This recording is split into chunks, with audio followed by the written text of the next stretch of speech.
오늘의 말씀은 마태복음 21장 6절에서 9절 말씀입니다. 제자들이 가서 예수께서 명하신 대로 하여 나귀와 나귀 새끼를 끌고 와서 자기들의 겉옷을 그 위에 얹음에 예수께서 그 위에 타시니 무리의 대다수는 그들의 겉옷을 길에 펴고 다른 이들은 나뭇가지를 베어 길에 펴고 앞에서 가고 뒤에서 따르는 무리가 소리 높여 이르되 호산나 다윗의 자손이여 찬송하리로다 주의 이름으로 오시는 이여 가장 높은 곳에서 호산나 하더라. 아멘. 지금 광교에서도 이 예배를 지금 함께 하고 있습니다. 우리 광교의 성도들에게도 말씀과 또 우리에게 찾아오시는 주님의 은혜가 가득할 수 있기를 축복하면서 우리 안산과 광교의 동일한 말씀으로 이 아침 하나님의 은혜를 나누길 원합니다. 최근에 있었던 사건 중에 가장 우리에게 큰 충격을 주었던 사건 하나를 꼽으라고 하면 인공지능 알파고와의 세기의 바둑 대결, 이세돌 구단과의 바둑 대결을 꼽습니다. 시작하기 전까지만 해도 여러 전문가들이 인공지능 알파고가 얼마나 잘하겠냐, 이 바둑의 경우의 수가 우주의 별만큼 많기 때문에 아무리 노하우를 데이터를 축적해도 여러 가지 임기응변이 가능한 인간의 수에 인공지능이 따라올 수 없을 것이다. 이렇게 예상을 하고 인간이 완성할 것으로 생각했습니다. 근데 뚜껑을 열고 보니까 이 알파고가 너무나 놀라운 계산 능력과 파격적인 수법, 그래서 이세돌 구단의 별명이 센돌입니다. 근데 이 센돌이었던 이세돌 구단이 당황하고 결국 4대1로 알파고가 승리를 했죠. 공식 기자회견에서 경기가 끝난 후에 이세돌이 이런 대답을 했습니다. 이번 대결로 바둑에 대한 생각이 어떻게 변했느냐 그랬더니 이세돌 구단이 아주 겸손하게 이런 대답합니다. 알파고에 두는 수법들을 보면서 과연 우리가 기존에 알고 있던 것들이 정말 맞는가? 우리가 알고 있는 것들이 정말 다인가? 이런 생각을 했다. 내가 알고 있는 것, 내가 가지고 있는 것, 내가 경험했던 것, 그게 과연 전부일까라고 하는 의문이 들었다는 얘기예요. 여러분, 인간이 때때로 착각하는 것 중에 하나가 내가 가는 길이 맞다고 생각해요. 내가 하고 있는 일이 옳다고 생각해요. 그런데 맞을 수도 있고 안 맞을 수도 있고 오를 수도 있고 안 오를 수도 있는데 중요한 건 가끔씩은 내가 완벽한 존재가 아니기 때문에 점검을 해봐야 돼요.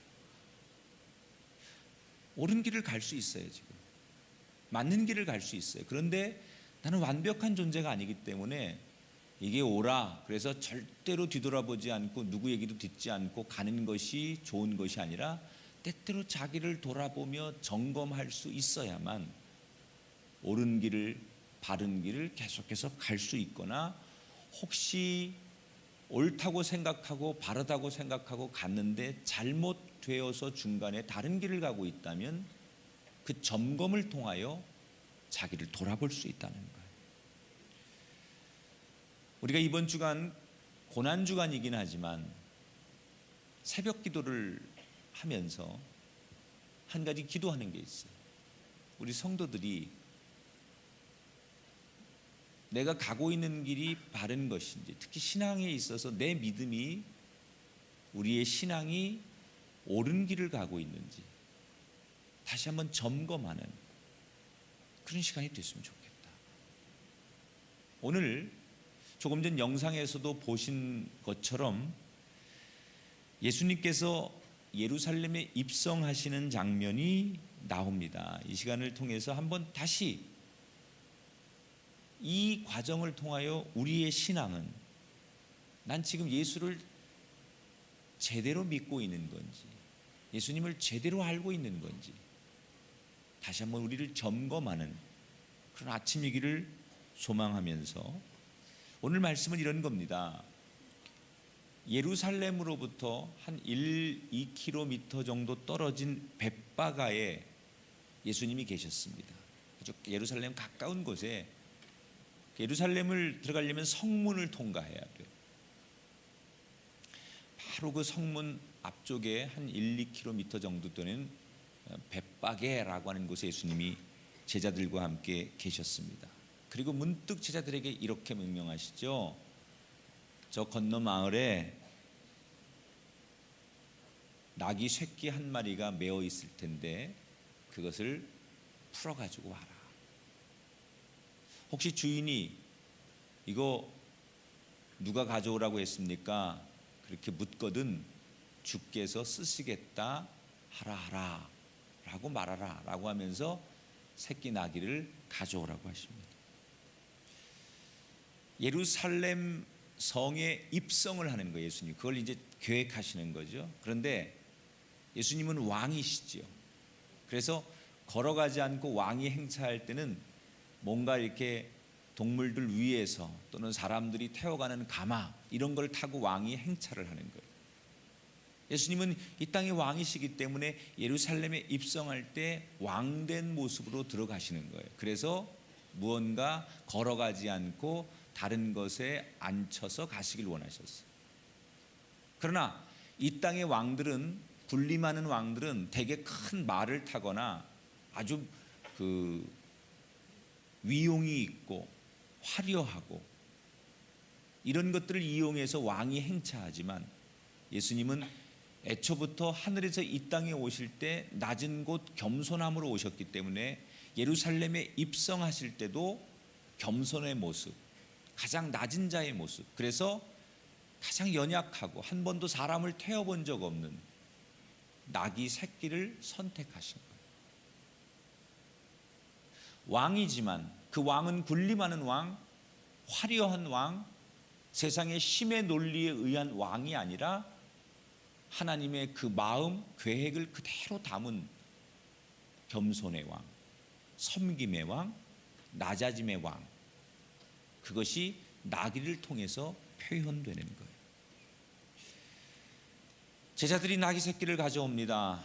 그리고 한 번도 사람을 태워본 적이 없는 이 어린 나귀 새끼에게 예수님을 태우기 전에 자기들의 겉옷을 벗어서 말의 안장을 앉히듯이 그 나귀 위에 겉옷을 안장처럼 올려놓고 예수님을 새끼 나귀 등 위에 태웁니다. 그리고 이제 모든 준비를 다 마치고 제자들과 함께 비상한 각오로 예루살렘 성문을 향하여 출발합니다. 2km 정도 되는 곳이니까 뭐 이렇게 보이겠죠. 성문이. 도착을 합니다. 그런데 제자들 눈앞에 놀라운 광경이 펼쳐집니다. 오늘 본문 말씀 8절 9절을 함께 읽어보겠습니다. 무리의 대다수는 그들의 겉옷을 길에 펴고 다른 이들은 나뭇가지를 베어 길에 펴고 앞에서 가고 뒤에서 따르는 무리가 소리 높여 이르되 호산나 다윗의 자손이여 찬송하리로다. 주의 이름으로 오시는 이여 가장 높은 곳에서 호산나 하더라. 자, 예수님께서 예루살렘에 어떻게 오시는지, 어떻게 지금 오셨는지를 많은 군중들이 알았어요. 그래서 예수님을 보자마자 사람들이 열렬하게 환영을 하기 시작합니다. 이미 어떤 사람들 손에는 종려나무 가지를 들고 예수님을 향해 흔들기를 시작합니다.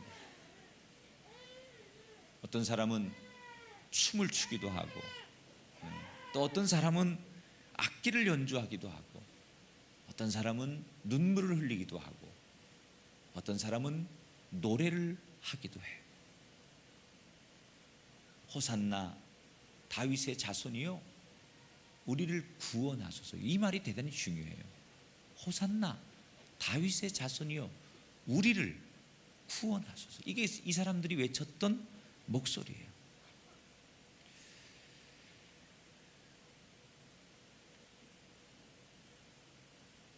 자, 여기서 우리가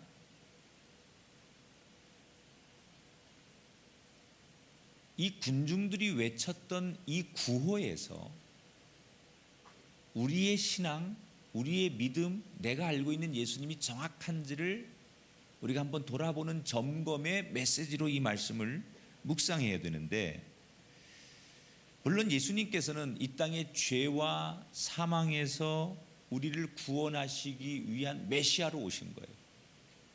그런데 지금 이 군중들이 외치는 메시아는 우리를 죄와 사망에서 구원하는 영혼의 메시아로 부르는 게 아니라 정치적인 메시아로 예수님을 원하는 거예요. 예수님이 오시기 전 200년 전부터 유대인들은 어떤 풍습이 있었느냐? 로마의 압제자로부터, 지금 유대 사람들은 로마의 통치를 받고 있는 거예요. 그래서 그 많은 무시무시한 로마의 압제, 군인들의 폭력, 자기들이 벌어들인 돈을 세금으로 강탈해가는 그들의 정권, 이런 것들로부터, 권력의 힘으로부터 누군가 우리같이 연약한 이 사람들을 해방시켜주고 구원해줄 그 메시아, 영웅, 이런 거를 기다렸어요. 그래서 그들은 정기적으로 모일 때마다 그런 메시아를 사모하면서 언젠가부터 종려나무 가지를 흔들면서 우리에게 다시 오실 메시아, 정치적 메시아, 우리를 이 압제와 압박으로부터, 폭력으로부터 건져줄 그 메시아를 원할 때마다 그들은 종려나무 가지를 그리곤 했어요. 그리고 그것이 유래되어서 200년이 지난 지금 예수님께서 예루살렘 성에 입성할 때 그 종려나무 가지를 실제로 흔드는 거예요. 지금 예수님을 향하여 군중들이 외치는 그 고백 속에 예수님을 어떻게 알고 있느냐? 우리를 정치적인 자유와 해방으로 인도할 메시아로 보고 있다는 거예요. 다시 말하면 예수님은 하나님의 아들, 우리를 죄와 사망에서 구원한 영혼의 메시아, 이렇게 보는 게 아니라 내가 어려울 때 내 문제를 해결해주고 또 나를 잘 먹여주고 잘 살도록 도와주실 수 있는 해결사, 영혼의 관심이 아니라 육신적인 관심, 이것이 지금 군중들이 예수님을 파악하고 있는 핵심이에요. 내가 뭘 요청하기만 하면 언제든지 내 소원을 들어줄 수 있는 어린이들의 동화 속에 나오는 도깨비 방망이 같은 존재, 이게 군중들이 알고 있는 예수였어요. 너무 다르지 않아요? 지금 그들이 환호하고 예수님을 맞아들이곤 있지만 사실은 그들의 속내를 들여다보면 예수님을 완전히 잘못 알고 있는 거예요. 예수님의 원래 모습과 전혀 다른 모습으로 예수님을 오해하는 게 아니라 완전히 곡해하고 180도 다르게 예수님을 보고 있다는 거예요. 그러니까 예수님을 제대로 모르는 거예요 지금. 그러면서 열렬하게 예수님을 호산나 호산나 이러면서 외치는 거예요. 그 군중들이 아무리 많이 모이고 예수님 앞에 눈물을 흘리고 예수님 앞에 노래를 부르고 예수님을 향하여 무릎을 꿇고 허리를 굽혔을지라도 그 진실을 알고 나면 그들의 그 열렬한 행위가 의미 없다는 것을 우리가 알게 되죠. 어처구니 없죠. 결국 예수님을 정확하게 제대로 알지 못하는 이 군중들의 실체는 얼마 가지 않아서 금방 드러나게 돼요. 그들이 어떻게 됩니까? 예수님이 병든 자를 낫게 하고 기적을 일으킬 때는 그 예수님을 경외의 눈으로 바라보고 그 예수님을 환호했지만 예수님께서 결국 어린 양처럼 힘없이 붙잡혀서 종교 재판을 받고 사형을 언도받자 사람들은 우리가 속았다. 저렇게 힘없고 바보 같은 존재였나? 그리고 그 군중들이 싸늘하게 돌아서서 예수님을 같이 비난하기 시작했어요. 예수님께 등을 돌리고 예수님을 비웃는 무리들로 돌변했어요. 며칠 사이 마치 어제가 다르고 하룻밤 자고 나면 전혀 다른 사람으로 돌변해 있는 것처럼 그 예루살렘에 입성하는 예수님을 향하여 호산나 다윗의 자손이요 이렇게 감격하며 예수님을 맞아들였던 그 군중들은 하나도 없어지고 똑같은 사람들인데 그 예수님을 향하여 돌을 던지고 예수님을 향하여 비난하고 예수를 십자가에 못 박으라고 성난 군중들로 돌변한 그 사람들이 바로 동일한 그 사람들. 왜 이렇게 되었죠? 애초부터 예수님을 잘못 알았기 때문이에요. 마태복음 2장 22절 23절을 함께 읽어보겠습니다. 빌라도가 이르되 그러면 그리스도 하나 하는 예수를 내가 어떻게 하랴? 그들이 다 이르되 십자가에 못 박혀야 하겠나이다. 빌라도가 이르되 어찌 미냐? 무슨 악한 일을 하였느냐? 그들이 더욱 소리질러 이르되 십자가에 못 박혀야 하겠나이다 하는지라. 이게 예루살렘 입성하고 일주일 지난 다음의 이야기예요. 불과 일주일 전만 해도 예루살렘에서 종려나무 가지를 흔들며 예수여 예수여 이렇게 외쳤던 그들의 선한 목소리, 그 어린 양 같은 그런 눈빛은 사라지고 악랄하고 잔인한 그런 모습과 목소리로 예수를 십자가에 못 박으라고 소리치고 증오하고 미워하는 모습을 보게 돼요. 왜지요? 자기들의 요구를 들어주지 않았기 때문이죠. 자기들의 요구는 뭐예요? 이 로마의 정치, 정권, 권력, 폭력으로부터, 가난으로부터 우리를 건져주는 예수를 원했어요. 근데 애초부터 예수님의 목적은 죄와 사망, 죽을 수밖에 없는 영혼을 구원하는 구원자로 오실 거예요. 완전히 예수님을 자기들 멋대로 다른 존재로 만들어 놨어요. 결국 이 무리들의 문제는 뭘까요? 예수님을 바르게 알지 못했고 제대로 알지 못했기 때문에 그냥 무작정 기대하고 믿었기 때문에 결국 그들은 예수님을 알기만 했을 뿐 예수님과는 아무런 관계가 없는 그런 무리였다는 거예요. 오늘날에 예수 믿는 사람들을 크게 두 종류로 나눌 수 있습니다. 하나는 예수님을 나의 주, 나의 하나님, 나의 길과 진리요 생명으로 믿고 예수님과 인격적인 관계를 맺기 위해 노력하거나 이미 그런 관계를 맺는 사람들. 두 번째 부류는 오늘 본 무리들처럼 예수님을 나의 도깨비 방망이처럼 생각하고 예수님과 인격적인 관계가 아니라 이익의 동아줄로 연결되어 만나려고 하는 사람들.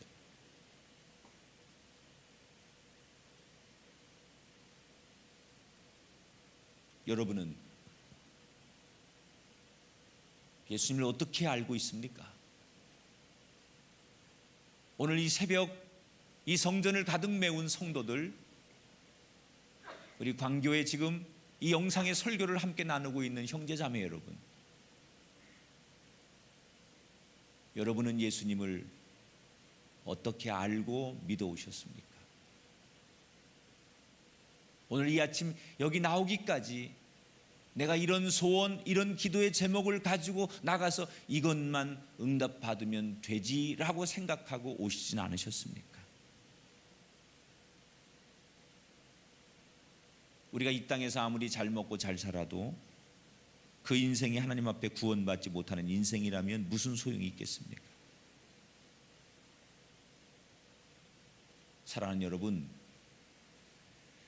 우리가 예수를 붙들되 예수를 만나되 제대로 알고 제대로 믿고 제대로 붙들어야 됩니다.